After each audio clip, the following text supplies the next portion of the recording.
Hey everybody, कैसे हो आप? आई होप सबको सही चल रहा होगा। हम आपके लेके आ चुके हैं फ्लेम एम्पर का एपिसोड नंबर 264। अगर आपने अभी तक पिछला एपिसोड नहीं देखा है तो कम ऑन पहले उसे देखो, क्योंकि उसमें हमें मालूम पड़ता है कि जियान की सोल इमोर्टल रेल्म में कैसे ब्रेक थ्रू करेगी। हम चलो इस एपिसोड की शुरुआत करते हैं। पिछले एपिसोड के लास्ट में जियान कंडेंस कर लेता है अपने स्पिरिचुअल पैलेस को, जिसका मतलब था कि उसने इमोर्टल रेल्म की सोल में ब्रेक थ्रू कर लिया है। अब आगे सबसे पहले सुनाई देती है हमें सोलिटर लॉर्ड की सरप्राइज से वाली आवाज। वो काउंट करते हुए बोलते हैं 1 2 3 4, एक 9 टियर स्पिरिचुअल पैलेस को 9 लेयर्स में ही बांटा गया था। इमोर्टल लेवल की सोल पावर की 9 स्टेजेस होते हैं। और जो चीज सोलिटर लॉर्ड को एस्टोनिश कर रही थी वो था एक ऐसे नौजवान को देखना जो 9 पैलेस को एक ही बार में कंडेंस कर सकता है। इवन गोस्ट वर्ल्ड का सबसे पियरलेस जीनियस भी, जो कि ऑफकोर्स सोलिटर लॉर्ड खुद को मानते थे, वो भी शुरुआत में 8 लेयर्स को ही कंडेंस कर पाए थे।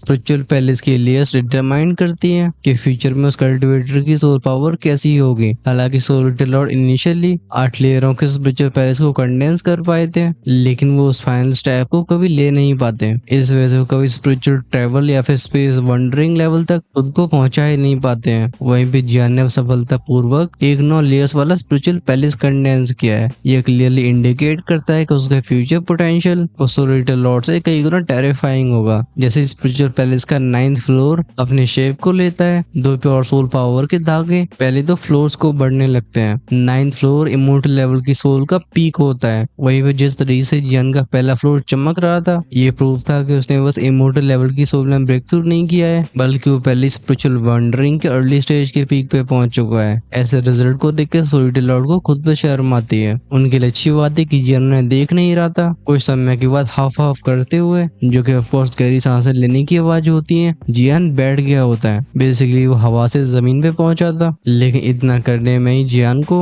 एक इनॉर्मस सोल पावर कंज्यूम करनी पड़ती है। सोलिटर लॉर्ड हंस के बोलते हैं, व्हाई ट्रैवल इमोर्टल सोल के early peak, not bad not bad. इन शब्दों को सुन के जियान भी काफी प्राउड फील करता है। यहाँ पे सिर्फ उसने इमोर्टल लेवल की सोल में ब्रेक थ्रू नहीं किया है, बल्कि उसकी एल्केमी स्किल्स भी खतरनाक तरीके से राइज हो चुकी है। अब बस बारी रह गई होती है उसके कुछ इंग्रेडिएंट्स को इकट्ठा करने की, जिसे वो रिफाइनिंग शुरू कर सकता है। चाहे बात हो इमोर्टल यानी कि फेरी लैंड लेवल की सोल की, या इमोर्टल रैंक की एल्केमिस्ट टाइटल की। अगर इन दोनों में से किसी भी आइडेंटिटी के बारे में लोग जान जाते हैं तो इससे काफी कमोशन घट जाएगा। जान को अपनी पावर को फील करते हुए देख सोलिटर लॉर्ड उसे काफी समय के बाद डिस्टर्ब करते हैं। वो कहते हैं, ऑल राइट, तुम थोड़ा आराम करके अपनी सांसों को स्थिर कर लो, मेरे पास भी कुछ जरूरी काम है। और हाँ, तुम्हारी बॉडी फोर्जिंग टेक्निक और ड्रैगन ब्लड क्रिस्टल, खासकर 2 सोल को डिवावर करना, ये तभी इफेक्टिव साबित होगा जब इसे सही समय पे किया जाएगा, क्योंकि रिजल्ट्स भी तभी सबसे ज्यादा एफिशिएंट होंगे। सोलिटर लॉर्ड की बात को सुन के जियान सीरियसली नोट करता है। अपने एक्साइटमेंट को दबा के वो धीरे धीरे अपनी एनर्जी को रिकवर करने लगा था। नजारा दिखाया जाता है आइस फायर आइलैंड के 3rd फ्लोर का।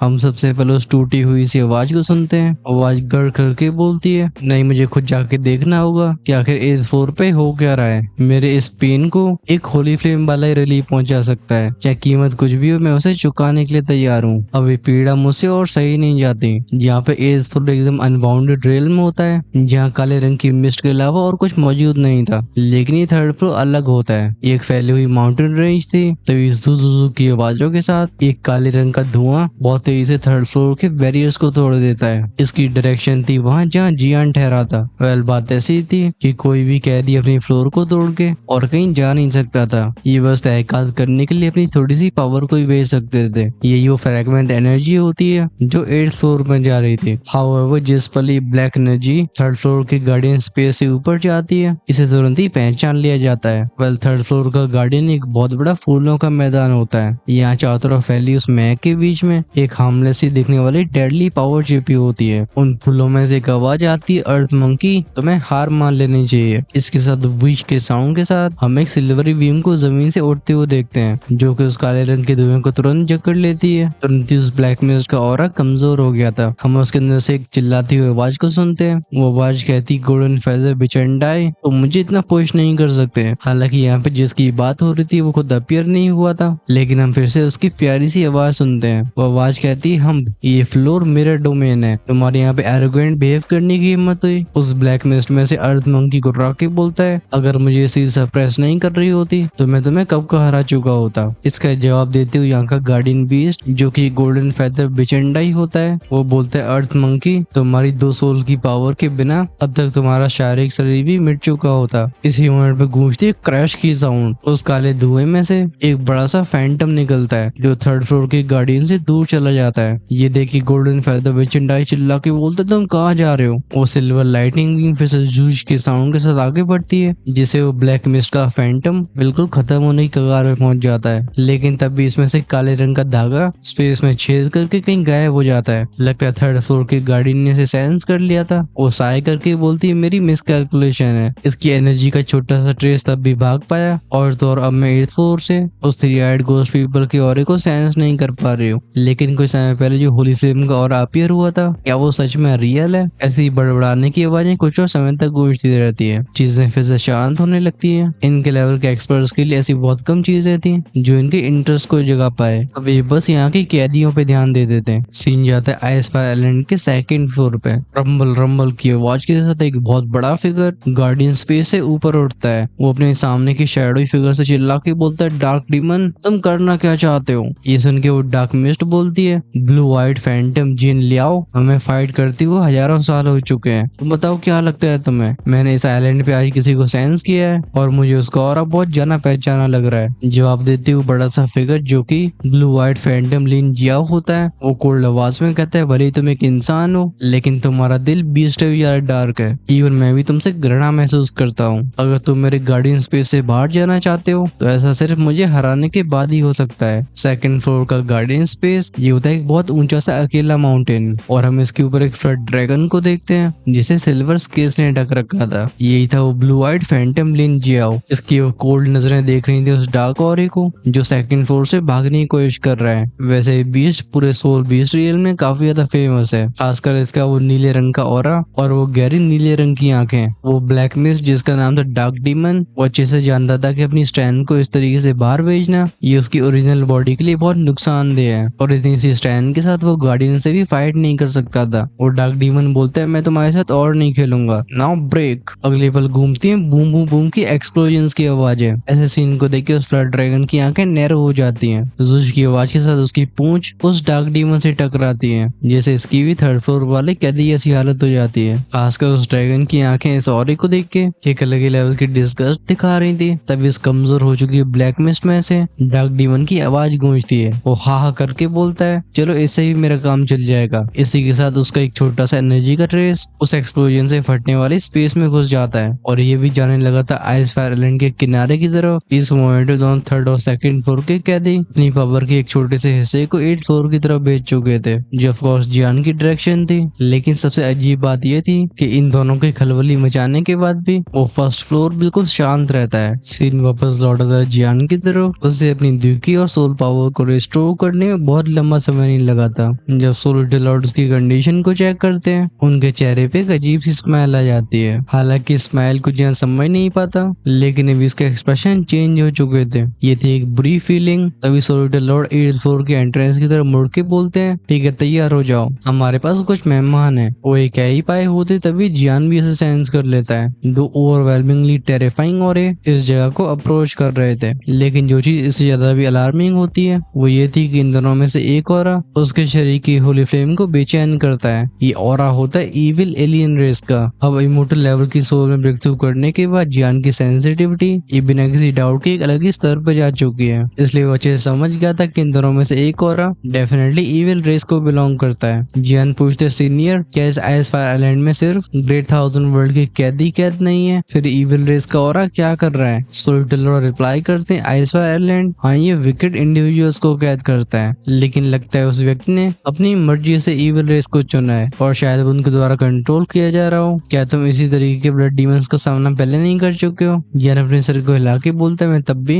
इविल रेस की ओवरऑल ट्रू स्ट्रेंथ को समझ नहीं पा रहा हूँ। ग्रेट 1000 वर्ल्ड के उस बैटल के बाद इन लोगों ने अपने आप को पूरी तरह से छिपा लिया है, लेकिन जगह जगह पे इनके ऐसे ट्रेसेस मिलना ये सुन के सोलिड लॉर्ड साय करके बोलते हैं बच्चे तुम कल्टीवेशन पे ध्यान दो, चलो अभी इविल रेस की बात नहीं करते। अगर तुम बस अपने शाओ क्लैन के सीक्रेट्स भी जानना चाहते हो तो तुम्हें उसके लिए ओवरवेलमिंग स्ट्रेंथ चाहिए होगी। वहीं पे एलियन इविल रेस की ओवरऑल स्ट्रेंथ ये हमारे ग्रेट 1000 वर्ल्ड से बिल्कुल कमजोर नहीं है, बल्कि इसे सुपीरियर भी कहा जा सकता है। इनका इतने समय तक शांत रहना इसके पीछे जरूर कुछ सिनिस्टर से छिपा हुआ है। जब अगला महायुद्ध आएगा मुझे डर है वो हमारी आखिरी बैटल होगी। मतलब आर्य अपार ये दोनों एक दूसरे से बातचीत कर ही रहे होते हैं, तभी गूंजती है शिश की आवाजें। इस फ्लोर का स्पेस ट्रैम्बल हुआ था। हम देखते हैं एक के बाद एक दो डार्क औरों को। जिस पॉइंट में ब्लैक एनर्जी एट फ्लोर में घुसती है वो इमेंस प्रेशर जियान को दांती मीचने पे मजबूर कर देता है। वो कहता है इतनी पावरफुल, तो ये दूसरी ब्लैक मिस की आवाज सुनाई देती है। ये हो रहा था डार्क डीमन का, जिसे सेकंड फ्लोर पे कैद किया गया था। वो डार्क डीमन बोलता है अर्थ एप तुम यहाँ टाइम पे पहुंचे हो। इसका जवाब देते हुए पहला वाला ब्लैक और कोल्ड स्नॉट करके बोलते हैं हम डार्क डीमन, मुझे लग ही रहा था कि तुम हो गए। इस डार्क डीमन के और की प्रेजेंस की वजह से इस जगह की हवा बहुत भारी हो गई होती है। हालांकि सेकंड और थर्ड फ्लोर के बीच में बस एक लेयर का अंतर है, लेकिन वो डार्क डीमन जो कि कभी इंसान हुआ करता था उसकी पावर लेवल कुछ अलग ही स्तर पे होती है। ऑफ कोर्स यही वो इविल रेस का चार्टुकार होता है जिसे लीस और डोमेन के एक पावरफुल एक्सपर्ट ने कैप्चर करके यहाँ पे सील कर दिया था। वो डार्क डीमन ज्यादा फालतू की बातें नहीं करता। वो बोलते अर्थे तुम अभी पहले जैसे हो। हमें मालूम पड़ता है कि अर्थे पहले एक इंसान हुआ करता था, लेकिन जब से उसने अर्थे की उस दो सोल को हासिल किया है उसके साथ बहुत बड़े बड़े बदलाव हुए। क्या बिना अर्थे की दो सोल के प्रोटेक्शन के उसे अब तक सील खत्म कर चुकी होती। वो अर्थे पूछते तुम यहाँ क्यों आए हो। डार्क डीमन को सराउंड करने वाला ब्लैक और चर्न होता है। ऐसा लगता है उसकी नजरें गई हो जियान के ऊपर। वो कहता है मैं इसे लेने आया हूँ। जब वो डेंजरस और इरी नजरें जियान पर फोकस होते हुए सेंस करता है उसके पसीने आने लगते हैं। अब जियान को गैस करने की जरूरत नहीं थी। इस जगह पे अपेयर होने वाली दोनों एंटिटीज उसकी स्ट्रेंथ को कई लेवल पीछे छोड़ चुके हैं। इस डार्क डीमन के रिप्लाई को सुन के लगता है वो अर्थ आगूला हो जाता है।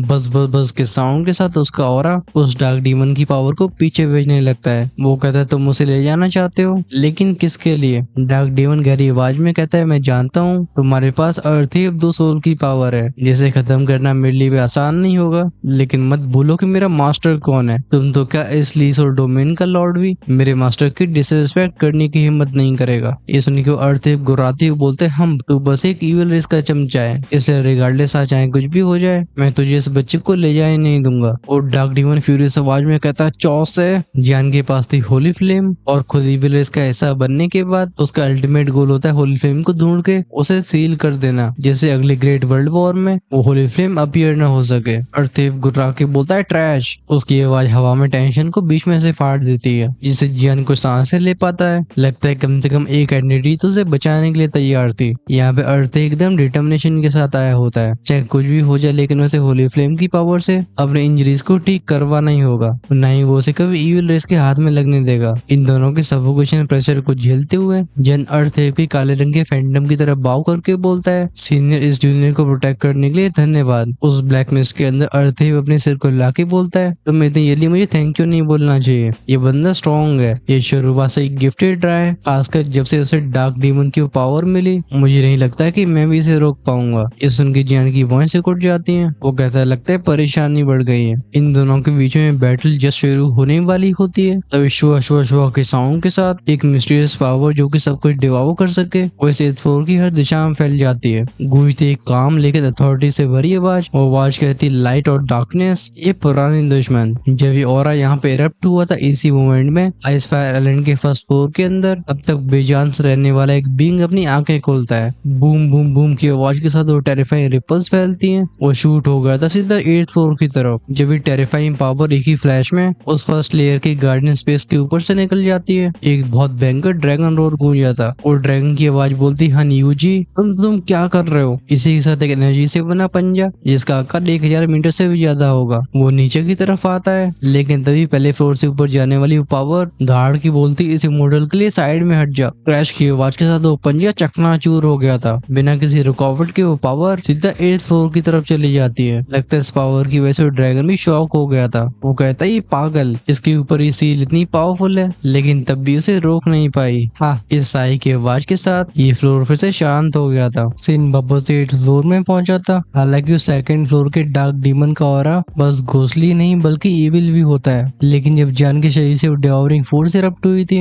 वो इस ऑरे को पूरी तरीके से निकल जाती है। खासकर जियान के पीछे आसमान में जो एक इल्यूजरी फिगर दिखाई दे रहा था उसकी वजह से डार्क डीमन एक 4 स्टार दोषियान होने के बाद भी डर महसूस करता है। ये एक अनमिस्टेकेबल थ्रेट था। वो डार्क डीमन का ब्लैक फिगर बोलता है डैम इट मुझे जाना होगा। क्रंच क्रंच की आवाजों के साथ उसके पीछे का स्पेस फटता है और हम उस ब्लैक मिस्ट को उसके अंदर जाते हुए देखते हैं। जब आइस फायर आइलैंड के 2nd फ्लोर में उस कैद के अंदर डार्क डीमन की पावर वापस लौटती है जो जियान के पास गई थी। उसके एक्सप्रेशन बहुत ज्यादा डार्क हो जाते हैं। वो बोलता है ये फ्लक्चुएशन, क्या ये वो सुप्रीम? उस जैसे एक्सपर्ट के लिए किसी को सुप्रीम बोलना। बेसिकली डार्क डीमन ने ऐसी ओवरवेलमिंग प्रेजेंस बस डार्क डीमन लॉर्ड से फील करी होती है, खासकर जिन्हें सुप्रीम कहा जाता है। वो ग्रेट 1000 वर्ल्ड के सबसे पावरफुल एक्सपर्ट्स में से एक होते हैं। ये बिल्कुल पीक पे खड़े होते हैं। कुछ ऐसी सिचुएशन होती है उस अर्थ की, हालांकि वो यहाँ पे जियान से हेल्प मांगने के लिए आया होता है, लेकिन उस टेरिफाइंग डिओरिंग फोर्स के सामने उसकी भी हवा टाइट हो जाती है। अगले मिनट में बैंग बैंग बैंग की आवाज के साथ उसकी काले रंग की मिस्ट पूरी तरह से डिस्पर्स हो गई थी।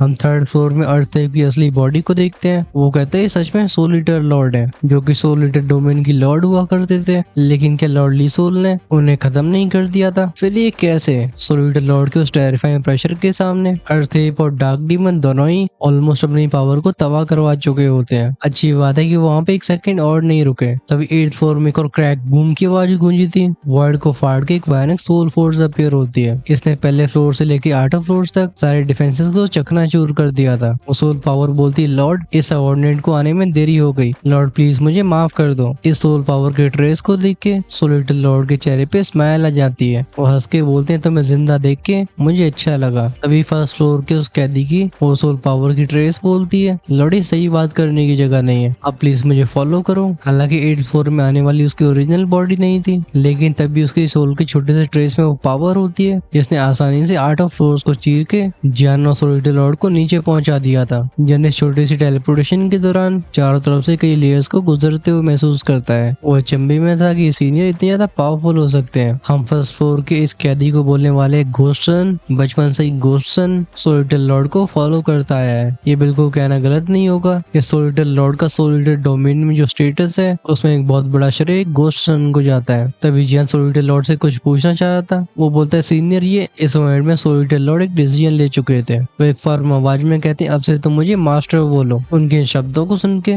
घोस्ट सन भी एकदम शॉक हो चुका होता है। अपने इतने बड़े जीवन काल में सोल ईटर लॉर्ड हमेशा बहुत प्राउड रहे थे, कई रीइंकार्नेशन से गुजरने के बाद भी, जो कि लाखों सालों का लंबा समय होता है। तब भी उन्होंने अब तक बस 3 डिसाइपल्स को एक्सेप्ट किया और ये 3 भी एक्सीडेंटली एक्सेप्ट हुए थे। फिर आखिर वो जियान को खुद को इस तरीके से मास्टर बोलने के लिए कैसे कह सकते हैं? ये कुछ ऐसा था जैसे सोल ईटर लॉर्ड किसी भी जोर जबरदस्ती से जियान को अपने डिसाइपल बनाना चाहते हो। अभी जियान भी कॉन्सेप्ट समझ चुका था। अलग डायरेक्शन में गाइड करने वाले अलग अलग मास्टर्स हो सकते हैं, जरूरी नहीं है कि तुम्हें बस एक ही से चिपक के रहना पड़े। इसलिए वो कुछ सोच के नोट करता है। जियान कहते हैं यस मास्टर, लेकिन इससे पहले वो और कुछ बोल पाता। इनके सामने सिल्वरी रोशनी चमकती है, जैसे पैर बाहर रखने पे एक मैग्निफिसेंट पैलेस में पहुंच जाते हैं। अभी गोस्टन बस एक सोल लाइट होते हैं, और अगर इस लेवल के एक्सपर्ट को भी यहाँ पे एक सील बांध के रख पा रही है, ये प्रूफ था कि वो सील कितनी पावरफुल है। इस पैलेस के अंदर फ्लोट करने वाला सोल ईटर लॉर्ड का अवतार पहले चारों तरफ नजारे को देखता है। तुरंत ही वो गुस्से से भरी आवाज में कहते हैं ये लोग सच में एक्सट्रीम्स तक जाते हैं। इन लोगों ने 6 ग्रेड का immortal artefact mountain and river suppression का इस्तेमाल करके तुम्हें इम्प्रिजन किया है। ये सुन के घोस्ट अपने सर को लाके बोलता है लॉर्ड आप प्लीज गुस्सा मत होइए, मैं यहाँ पे ठीक हूँ। ये 6 ग्रेड इमोर्टल लेवल का आर्टिफैक्ट एक 6 स्टार दूषण को भी कैद कर सकता है, लेकिन इस आर्टिफैक्ट ने मेरा उल्टा फायदा करवाया है। इसके इफेक्ट से बस मेरी चोटें नहीं भरी, बल्कि मैंने 5 स्टार 2 इमोर्टल में ब्रेक थ्रू भी कर लिया है। ये सुन के सोल ईटर लॉर्ड की आंखों में सेटिस्फेक्शन दिखाई देता है। वो बोलते हैं बहुत अच्छे है। जब ये लोग ऐसी स्ट्रेंथ के बारे में बड़ी कैजुअली बात कर रहे होते हैं, जियान के सर में बॉम्ब फूट रहे थे, उसे बेसिकली चक्कर आ रहे होते हैं। वो कहते हैं एक 5 स्टार 2 इमोर्टल और एक 6 ग्रेड का इमोर्टल वेपन जो 6 स्टार 2 इमोर्टल को भी कैच कर सके, तो किस घोस्ट सन की स्ट्रेंथ 6 स्टार के पास पहुंच गई है। ओरिजिनली जियान को लग रहा था कि सोल ईटर लॉर्ड खुद एक पावरफुल 5 स्टार 2 इमोर्टल या 6 स्टार 2 इमोर्टल होंगे,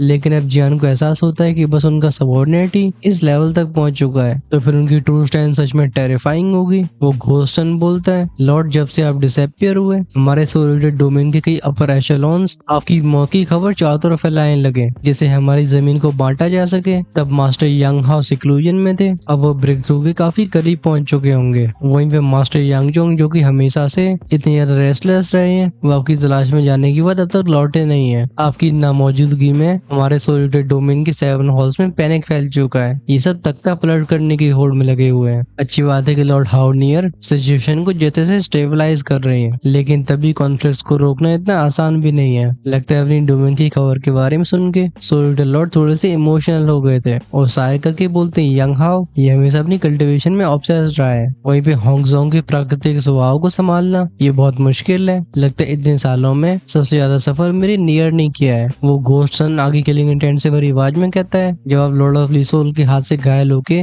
डीप स्लीप में चले गए थे, लीसोल डोमेन के लॉर्ड ने कुछ समय के बाद हमारे ऊपर फिर से हमला कर दिया। ऐसा लगता है सोलिटर डोमेन में वो कुछ ढूंढ रहा हो, हम बस उसके मंसूबे को समझ नहीं पा रहे हैं। जब इस बार उसने हमला किया, हमारे सोलिटर डोमेन के कई एक्सपर्ट्स कैप्चर हो चुके हैं। हालांकि मैंने लॉर्ड हाउनियर को बचाने की पूरी कोशिश करी, लेकिन उसकी वजह से उस लीसोल ने मुझे कैप्चर करके यहाँ पे बंद कर दिया। अजीब बात ये थी कि यहाँ कैप्चर होने के बाद वो लीसोल डोमेन का मास्टर हमारी जान नहीं ले रहा है, बल्कि वो सोलिटर टैलिस्मैन और आपके बारे में पूछ रहा है। उस लॉर्ड लीसोल के बारे में सुन के सोलिटर लॉर्ड, जिनका दिमाग थोड़ा सा शांत हुआ था, वो फिर से गर्म हो जाता है। वो अपनी फ्यूरी को जैसे जैसे दबा पा रहे थे, वो तब भी गुस्से से भरी आवाज में हा करके बोलते हैं, इतने सारे सालों में तुमने सच में सफर किया है, लेकिन चिंता मत करो, मैं वापस आ चुका हूँ और बहुत जल्दी लीसोल डोमेन को उस हर एक जुल्म की कीमत चुकानी होगी। उन्होंने हमारे सोलिटर डोमेन के साथ जो किया है वो उसके बदले में 10 नहीं बल्कि 100 गुना चुकाएंगे। घोस्ट सन भी स्माइल करके बोलते हैं, मास्टर हम सब आपके लौटने का बेसब्री से इंतजार कर रहे थे।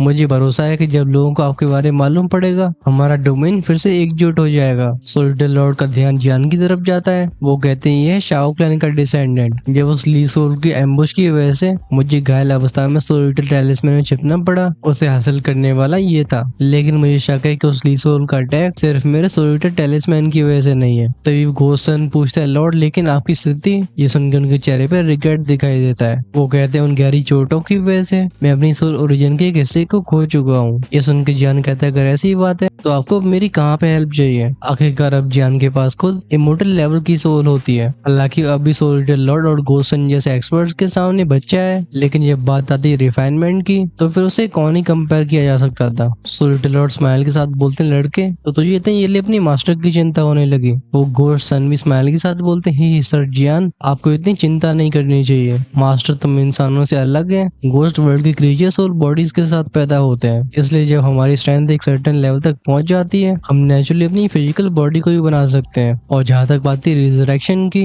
तो हमें पहले मास्टर के सोल ओरिजिन को रिस्टोर करना होगा, जिससे उनकी बॉडी का कंस्ट्रक्ट होना अपने आप हो जाएगा। इस वर्ड में घोस्ट सन जियान को अच्छे से एग्जामिन कर रहा था। हाउएवर जो चीज उसे सरप्राइज करती वो ये थी कि अभी जियान की स्ट्रेंथ बस 1 स्टार 2 स्टार के मिडिल स्टेज में ही होती है, लेकिन उसे जियान से ऐसी मिस्टीरियस फीलिंग आ रही थी कि वो उसके आर पार नहीं देख पा रहा। घोस्ट सन अपने सिर को हिला के मनी मन में कहते हैं, शाओ क्लैन की इन्वॉल्वमेंट कुछ ज्यादा ही गहरी है। मैं इसके बारे में लॉर्ड जियान को ज्यादा बता नहीं सकता हूँ।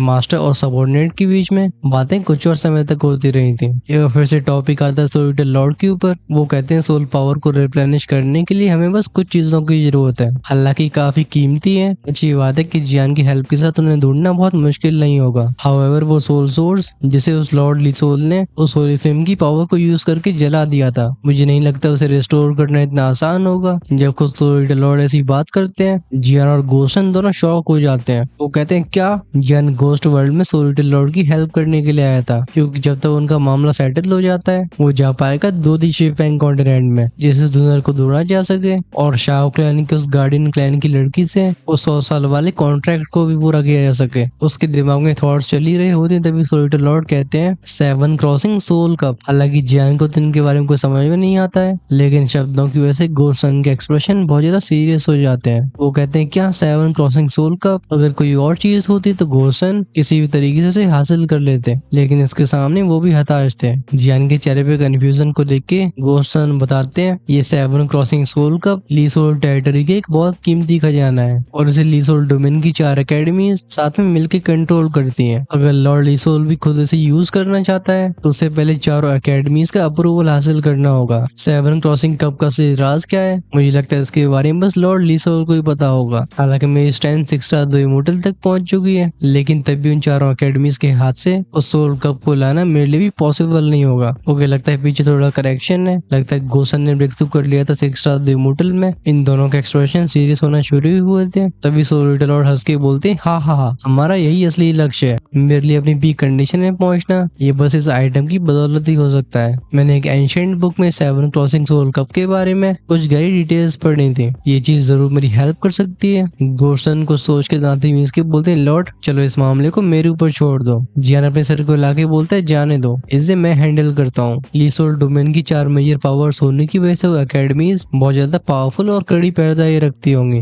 उनसे हमारे लिए डायरेक्टली टकराना भी सही नहीं होगा। हाउएवर ईस्टर्न कॉन्टिनेंट ये काफी पास आ चुका है। अगर मैं इसे जीत पाता हूँ तो 4 कॉन्टिनेंट कॉम्पिटिशन में मैं क्वालिफाई कर जाऊंगा। फिर 4 कॉन्टिनेंट कॉम्पिटिशन को जीतने के बाद मेरे पास मौका होगा 4 में से एक अकेडमी में जाने का। ये सुन के गोसन की आंखें फ्लेकर होती हैं, लेकिन फिर हेजिटेशन के साथ बोलते हैं क्या सच में ऐसा पॉसिबल है? सो लिटिल लॉर्ड कहते हैं उसे भरोसा करो, तुम में से कई सरप्राइजेस मिलने वाले हैं। गोसन नोट करके बोलते हैं लॉर्ड मैं इस बार आपके साथ नहीं जा पाऊंगा। लीसोल डोमेन के सीनियर फिगर्स को आपकी मौजूदगी को डिस्कवर करने से पहले मुझे उन्हें रोकना होगा, इसलिए जिस मोमेंट आप इस आइसफायर आइलैंड से जाते हो मैं यहाँ की सील को तोड़ के सीधा सोल डिवावरिन टेरिटरी जाऊंगा और कांटेक्ट करूंगा लॉर्ड हाउनियर से। फिर जब लॉर्ड जियान सफलतापूर्वक उन चारों अकेडमीज को ज्वाइन कर लेंगे, मतलब उनमें से किसी एक को, तब हमारा 7 क्रॉसिंग कप को हासिल करने का प्लान आगे बढ़ पाएगा। उस टाइम पे हमें हर हालत में मास्टर की हेल्प के लिए उस सोल कप को हासिल करना ही होगा, जिससे लीसोल टेरिटरी से अपने हिसाब किताब बराबर कर सके। ऑफ कोर्स इस बात से राजी तो सोलिटर लॉर्ड भी थे। वो कहते हैं लेकिन इससे पहले हमें इस बच्चे की स्टैंडिंग को थोड़ा और बढ़ाना चाहिए। उनकी बात को सुन के गोसन की आंखें नहर हो जाती हैं। फिर वो स्माइल के साथ बोलते मैं इनके शरीर में से कुछ जानी पहचानी फ्लक्चुएशंस को सेंस कर रहा हूँ। जानी सुन के हेजिटेट नहीं करता, उसके हाथ के एक इशारे पे वो ब्लड क्रिस्टल एक थर्ड की आवाज के साथ जमीन पर गिरता है। गोसन इसे देख के बोलते अर्थ ड्रैगन ब्लड क्रिस्टल। इस आइटम की वैल्यू वो अच्छे से जानते थे,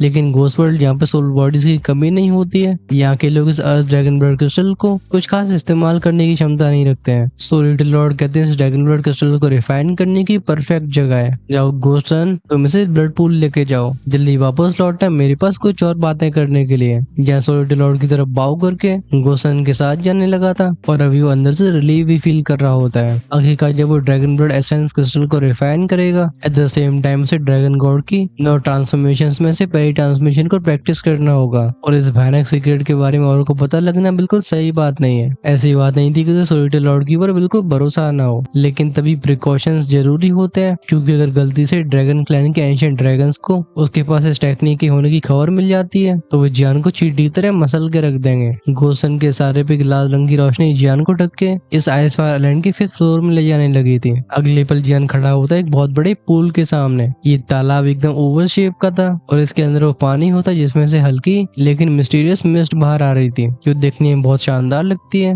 गोसन कहते हैं मैं यहाँ पे पहले ही बैरियर को सेट कर चुका हूँ। वो बैरियर तब तक रहेगा जब तक तुम आराम से ड्रैगन ब्लड क्रिस्टल को ऑब्जर्व करके कल्टीवेट नहीं कर लेते। मेरे मास्टर के डिस्कशन के बाद मास्टर तुम्हारे पास खुद आएंगे। फिर जब तक तुम लीसोल डोमेन की चारों अकेडमीज के अंदर नहीं चले जाते, वो अपने आप को तुम्हारे साथ ही रखने वाले हैं। जान नॉट करके बोलते सीनियर चिंता मत करो, मैं पूरी कोशिश करूंगा। जान की आंखों में उस डिटर्मिनेशन को देख के गोस्ट सन नॉट करके एक बहुत सॉलम टोन में बोलते हैं तुम्हें कभी अपने शाओ क्लैन की आइडेंटिटी को औरों को मालूम नहीं पड़ने देना है। इन सालों में जब मैं यहाँ पे इम्प्रिजन हुआ हूँ, लेकिन तब भी ऐसी बात नहीं थी कि मैं बाहरी दुनिया के बारे में जान न सकता हूँ। ये लीसोल डोमेन ह्यूमन वर्ल्ड के सेंटर से कई तरीके की डीलिंग्स कर रहे हैं। मुझे इसके बारे में फीलिंग है कि इसमें शाओ क्लैन के लिए कुछ बुरा शामिल है। जान को चेतावनी देने के बाद गोस्ट सन का फिगर एक ही फ्लैश में गायब हो जाता है और फिर से लौट गए थे फर्स्ट लेयर में। अब ब्लड पूल के सामने अकेला खड़ा रह गया। जियान अपने हाथों को क्लेंच कर चुका था, उसकी आंखों में भी आग जलने लगती है। जियान कहते हैं 9 ट्रांसफॉर्मेशंस ऑफ ड्रैगन गॉड और द ड्रैगन ब्लड क्रिस्टल और 2 सोल। इस बार मुझे हर कीमत पे स्ट्रॉन्ग बनना होगा। खैर स्ट्रॉन्ग तो बनना ही होगा, लेकिन स्ट्रॉन्ग बनना इतना आसान भी नहीं होता। इसमें काफी ज्यादा समय और एफर्ट्स लगते हैं और चलो हम जियान को समय देते हैं जिससे वो डिस्टर्ब ना हो सके।